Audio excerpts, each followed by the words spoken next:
teman-teman, karena aku barusan itu lihat satu video ya soal Ustadz ceramah tentang gimana istri itu bersikap ketika dapat suami yang tukang pukul, yang gak baik, yang menzolimi, yang apapun itu. Sabar, ikhlas. Memang kita itu diajari sabar, ikhlas, tapi di dalam sabar ikhlas itu pasti ada yang namanya dendam, sakit hati, kecewa, amarah. Dan itu kalau bertahun-tahun terpendam di dalam batin kita, itu akan jadi satu penyakit. Penyakit itu akan mematikan hati kita. Nah, hati kita ini kalau udah mati, kita itu jadi orang yang jahat, pikiran negatif, ngomong kotor, perilaku kita juga nggak baik.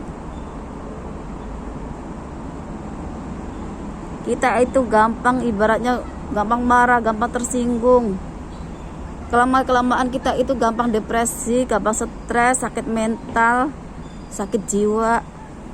Kalau udah kayak gitu ya, gimana kita ini sebagai perempuan, sebagai istri bisa menyayangi anak kita, suami kita, mencintai lingkungan kita dengan tulus. Kalau batin kita itu sakit, jiwa kita itu gak sehat.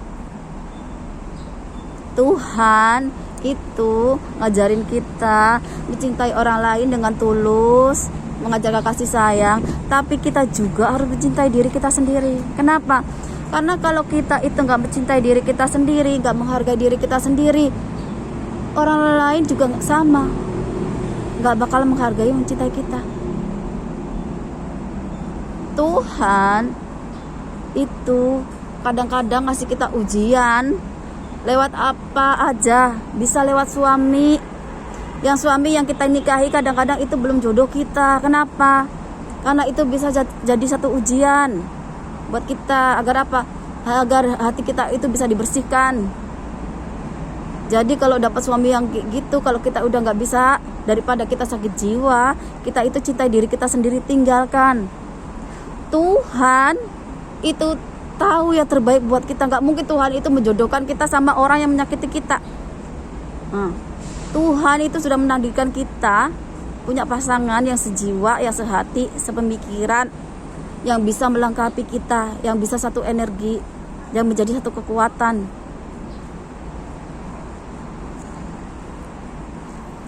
Kita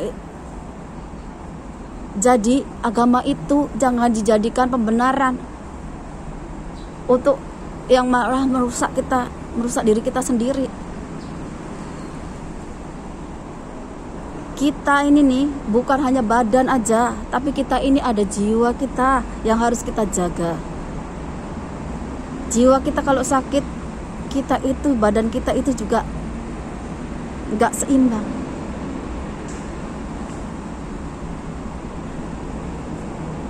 Jadi kalau ada yang berpikir, oh kita harus sabar, harus ikhlas dapat suami kayak gitu biar dapat surga. Gimana kita itu mau naik ke surga kalau kita itu nggak kenal diri kita?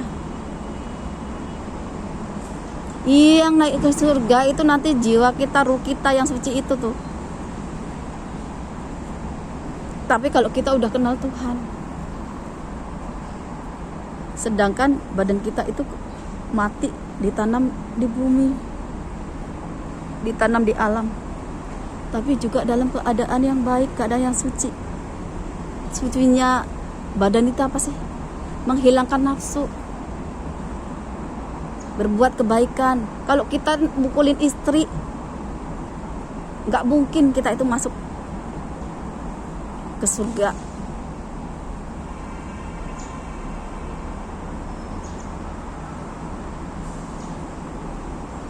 Saya sebenarnya cuman meluruskan apa yang sebenarnya hal-hal yang malah menyesatkan, yang tidak sesuai dengan kenyataan.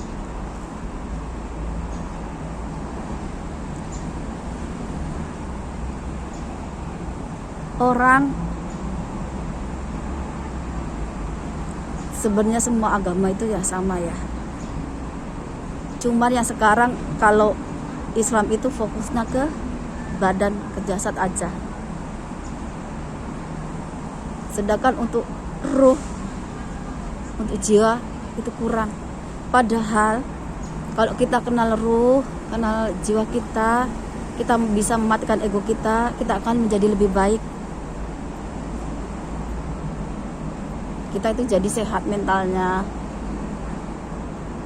sehat jasmaninya, rohaninya. Kalau kita ini ya, istri apalagi tanggung jawabnya gede banget ya.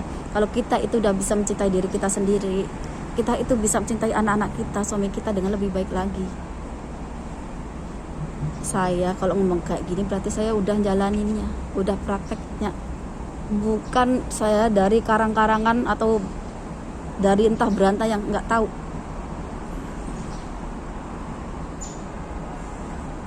Tuhan ngajarin saya itu belajarnya dari kasus nyata. Kalau nggak dari perjalanan hidup saya, ya dari perjalanan orang lain. Nanti Tuhan itu kan ngasih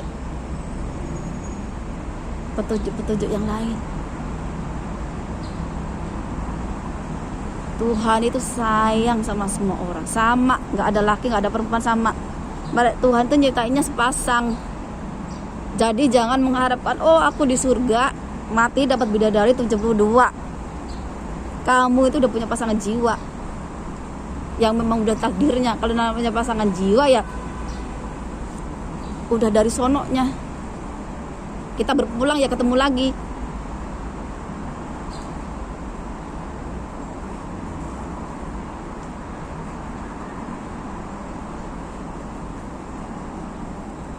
Jadi buat perempuan-perempuan di luar sana itu, kalau kita ngerasa ketemu yang gak baik, ketemu yang ini, ingat Tuhan. Biar apa? Biar Tuhan itu ngasih jalan yang terbaik. Islam itu ada juga sebab akibat. Sebenarnya Islam itu juga banyak loh ilmu-ilmu tentang ruh, tentang jiwa ini. Cuma kita ini fokusnya yang ke jasad. Sedangkan jasad ini kalau nggak kenal ruh, kita nggak mampu namanya menahan hawa nafsu, hawa binatang kita itu. Makanya kita suka menganiaya orang lain, menzalimi orang lain.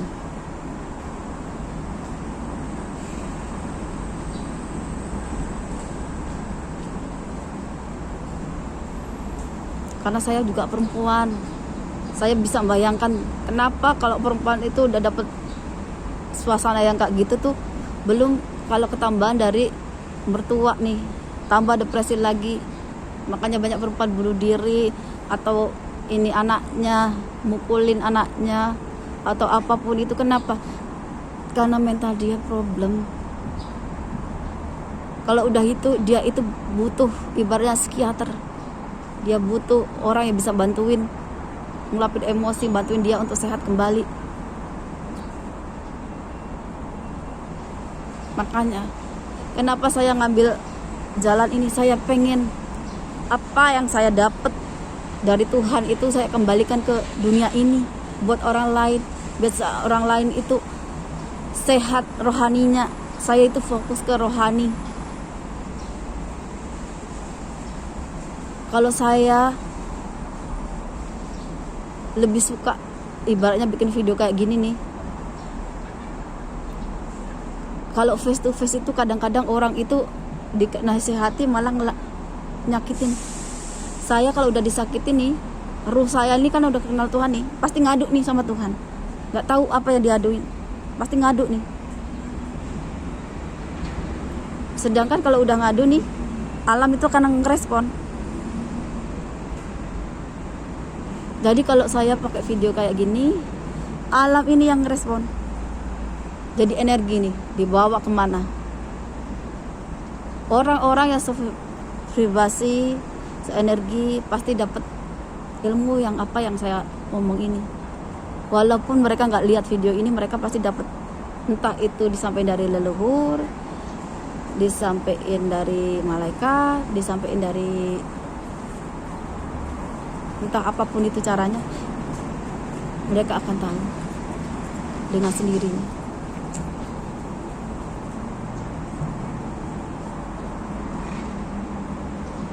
Aku pengen perempuan ini nih, yang ibaratnya, yang aku rasa hidupnya itu gak bahagia. Karena apa? Karena terbelenggu, namanya pikiran, namanya yang cuma memberikan surga neraka. Orang belum tahu surga neraka, jangan itu yang difokuskan. Fokuskan ke mengenal jati diri.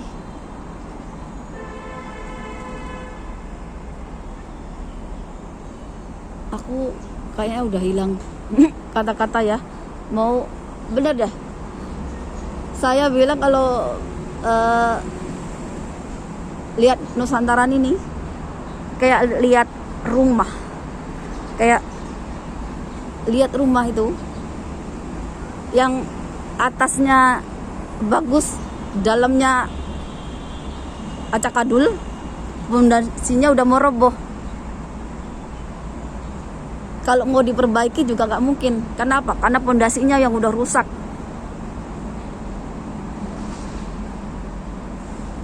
Jadinya kalau aku itu, kalau pengennya ya